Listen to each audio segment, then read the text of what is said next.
All right, we're getting ready to can up some deer meat. We've got the deer meat all chunked up, ready to go in the jars. Be a teaspoon of kosher salt. Pack the jars tight. Then fill about 3/4 full with beef bouillon or beef broth. And then the lids go in. I got them in some warm water. You don't have to, but I always do.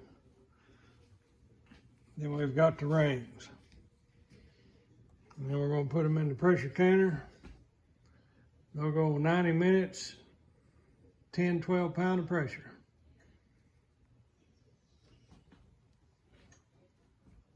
And I'll be back when I get the jars full. All right, I've got the salt in all the jars. I'll load one up here for you so you can see.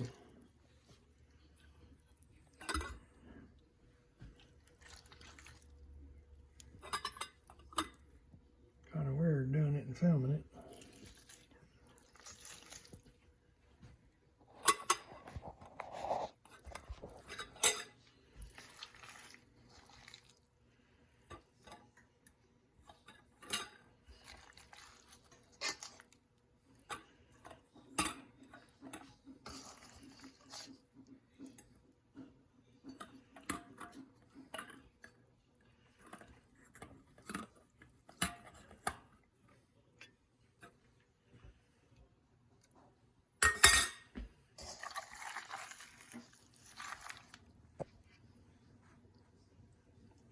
Well, we got that jar full. Now we'll go to this jar. Leave about 1 inch of head space there. And you don't want it.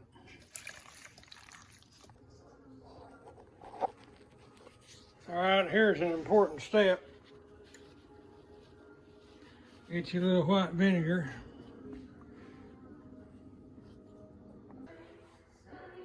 Okay, we've got our jars. Got a teaspoon of salt. Got our meat packed in the jars. We filled them up with beef broth.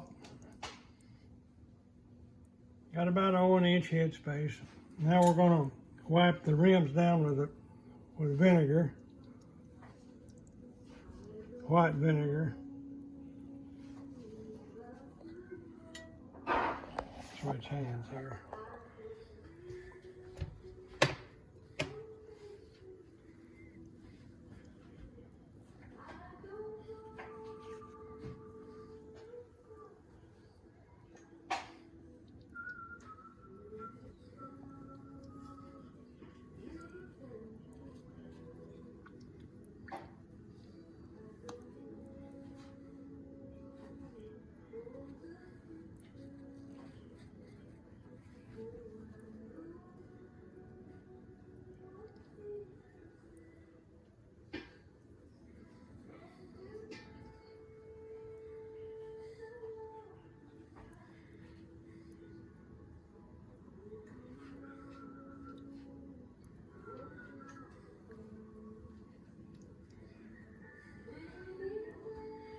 All right, once you get that done,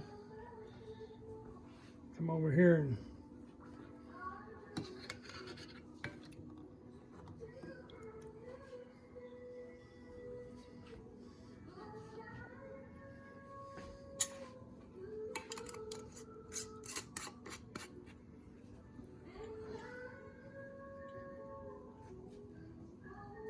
do the rest of them that way, and then they'll be ready to go in the canner. Not hard at all. All right, on the All-American canner, the one without a gasket, put your little oil on your napkin where you put your lid on. Just wipe that.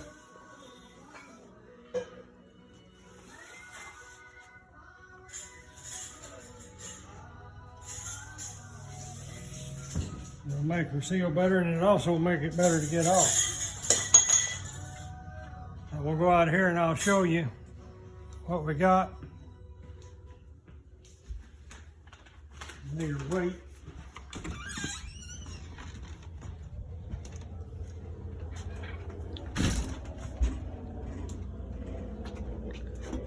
Got 12 quarts in there. I'm gonna put just a little bit more water. Rather have a little too much water than you don't want to run them dry. We didn't have enough for a full load, so I've got about 6 or 7 on the bottom, and then you want a few. If you got to put, you don't want to put one on top. You want to put a few on top. That keeps them from turning over while they're cooking.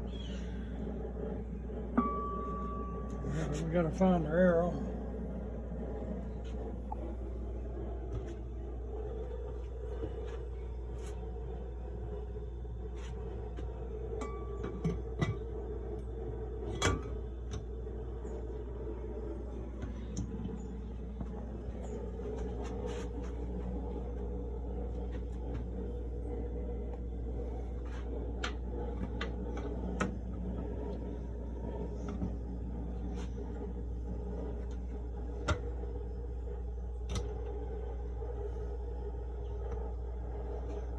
Get your knots right here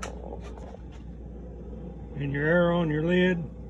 You got little safety latches that's got to go under here. You got one here and 1 or 2 around over there.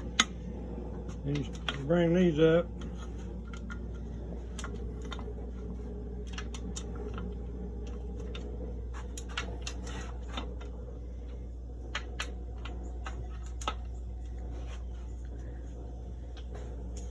Now what you want to do, you want to make sure your lid's on there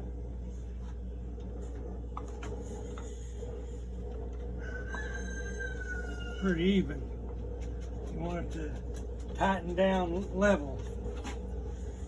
We're not building a piano here, but you know, just make it close. You don't want one side touching the other side, a big gap on it. We're in pretty good shape, I think.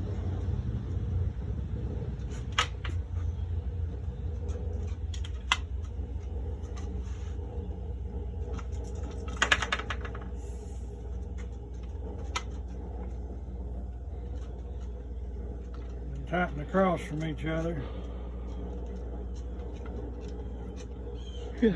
Just kind of snug with your fingertips, not tight yet.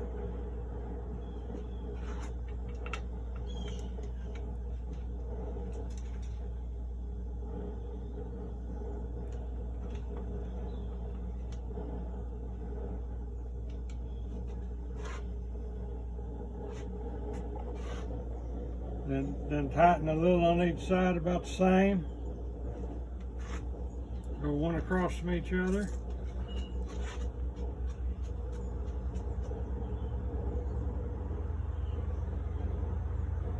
Come back and do it one more time.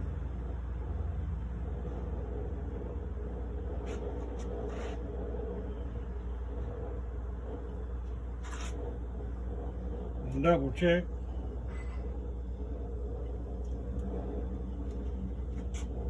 Give your lid a quick eye. Make sure we're not too bad. All right, we're gonna crank the heat up a little.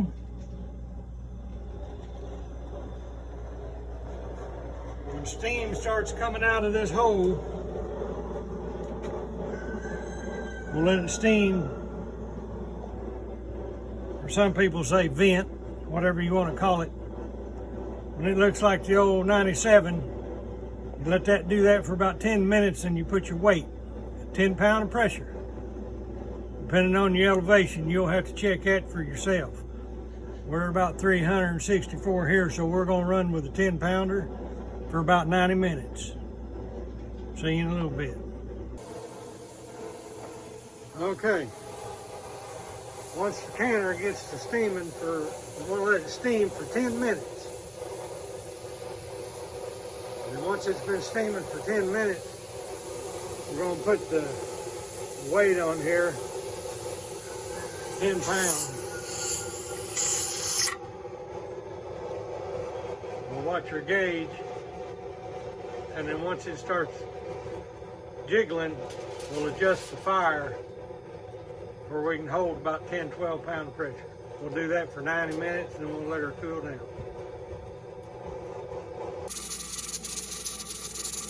Keep cooking right along.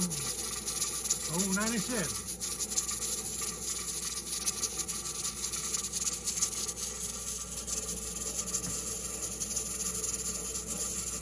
I had to put a little foil on there for the wind.